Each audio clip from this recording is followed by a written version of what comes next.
Hi guys, and welcome to another Sunday morning tribe video.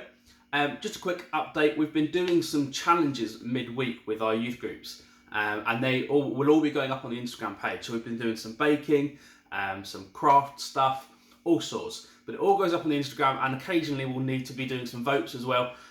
So if you want to see all that stuff happening, then get on our Rushmere Baptist Youth Instagram page, and you can like and you can vote on all of the stuff that's going on there. As usual, we're going to pause the video in a second and do some worship together. So when you're ready, pause the video, take some time to reflect, listen to the songs, and then play the video again, and we'll get going with today's topic. Cool. So today's topic, I've just labelled the gospel, and yeah, we'll just get straight into it. So I remember when I was in school, all of my friends knew that I had a faith, knew that I was a Christian. We never particularly spoke about anything, never had any deep discussions, but they were all aware that I had a faith and that I was a Christian. I know there was one moment, I was sat in the library doing some work, and a friend came and sat down next to me. Now this guy was dead against religion. He was always the one that caused the most grief really with me, and sort of posed the biggest kind of barrier. And always shut me down as soon as anything kind of to do with religion came up. And I sat there, and he came down and sat next to me. And his girlfriend had just broken up with him. And he just sat down and he turned to me and went, "Tell me about this religion stuff." And I was so taken aback by it that I kind of stuttered over my words for a few seconds. And I was, okay, right. And then the bell went, and he got up and walked away. And it's something I've thought about for a long time, because what an opportunity that I missed. And then a few years later, when I was about 16 or 17, I was asked to preach at a youth event. And I asked the guy who had asked me to preach, "What topic do you want me to preach on?" And he said, "The gospel." And I had a similar reaction. I was like, the gospel? Like, what does that mean? How can I do a whole preach on just the gospel?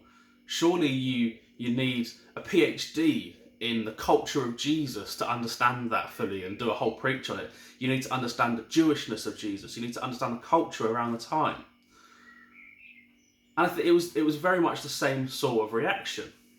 And I realised that I had overcomplicated the gospel story in my head.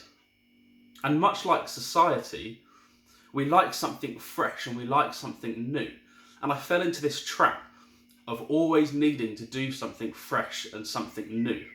And I'd overcomplicated everything. And I think a lot of people do, and sometimes the church in general can do this. Because we're always looking for something fresh and something new, we forget how simple this gospel story is.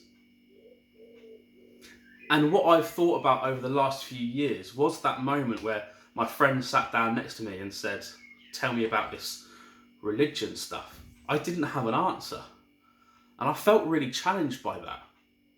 So I spent a while coming up with, actually, what is this gospel story for me? Because it is very simple. Now, the very simple answer is Jesus died for you so that you can live. And it is that simple. But I wanted to come up with something that was an answer that I would give if someone asked me what's the gospel about or what's religion about. And I've come up with 4 words that I use when people ask me that question now. And they are life, truth, love, and grace. 4 very simple words that I think sum up this story. And whenever people ask me this, I can say those 4 words, and then I can explain those 4 words. Life, this is the story of Jesus' life, and it brings life. Truth, this has to be true.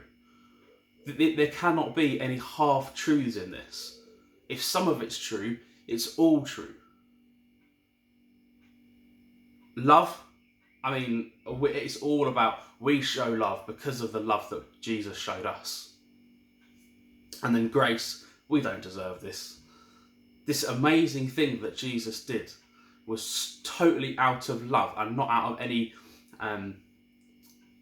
responsibility or that we deserved it. We didn't deserve this, and yet he did it for us anyway. Now, these 4 words I've used on a number of occasions now, and I think they really can sum up Jesus' life. Now, my challenge to you this week is to think about the gospel story. Think about this amazing story where Jesus died for you so that you might live, and come up with your own answer so that you're not in the same situation, so that when someone comes up to you and says, what's this all about? What is the gospel story? Tell me about this Christianity stuff. You can come up with an answer straight away because you know it in your heart and in your head. And you don't have to stutter over your words and potentially miss that opportunity.